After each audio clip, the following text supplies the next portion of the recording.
On this channel, I talk about food quite a bit, partially due to the fact that there are many preppers who make mistakes when it comes to their food prep, and because there are so many people out there who could use some suggestions when starting out, particularly when it comes to finding inexpensive alternatives and proper ways to store their food.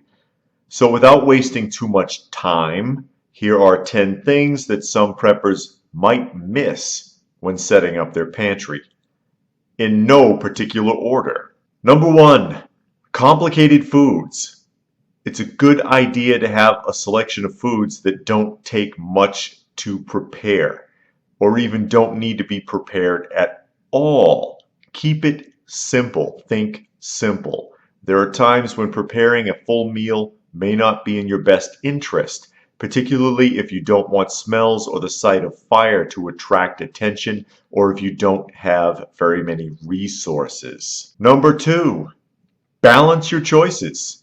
Many times when someone is trying to stock up, they may end up buying a bulk of one item over and over again. Instead of buying a single food item in bulk, get a variety of different foods in smaller quantities so that you will have more options available.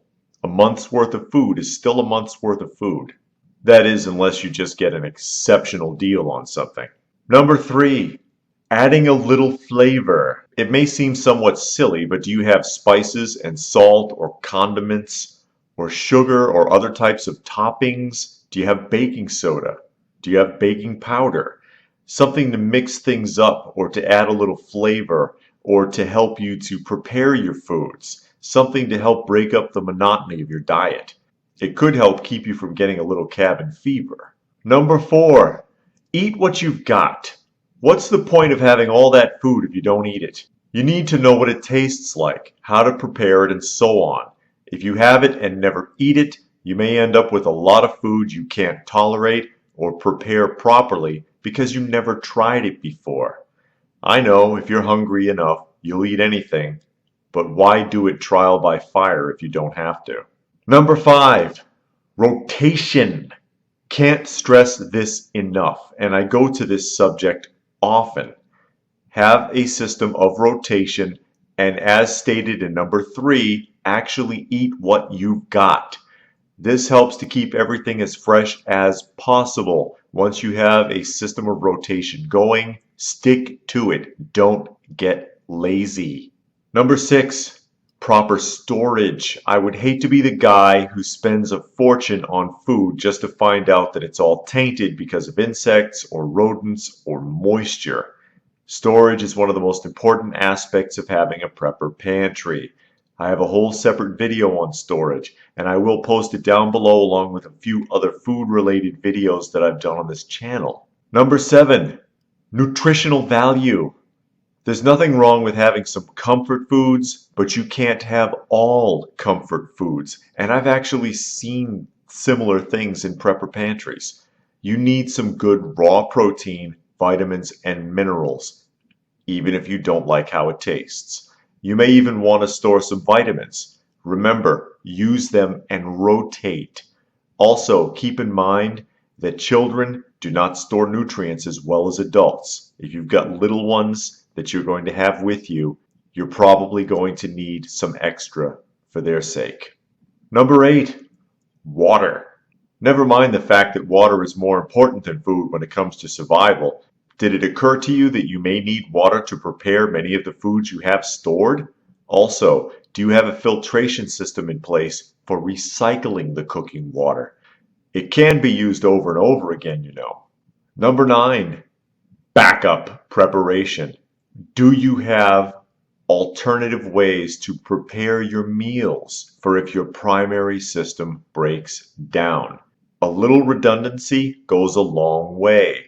Do you have a solar oven? A propane stove? Basically, various ways to cook outside of the box. And number 10, your budget. And I mean spending way too much. There is a whole industry designed around taking advantage of preppers by selling them outrageously expensive long-term food systems. Now, if you can afford all that, that's great. But most preppers simply can't.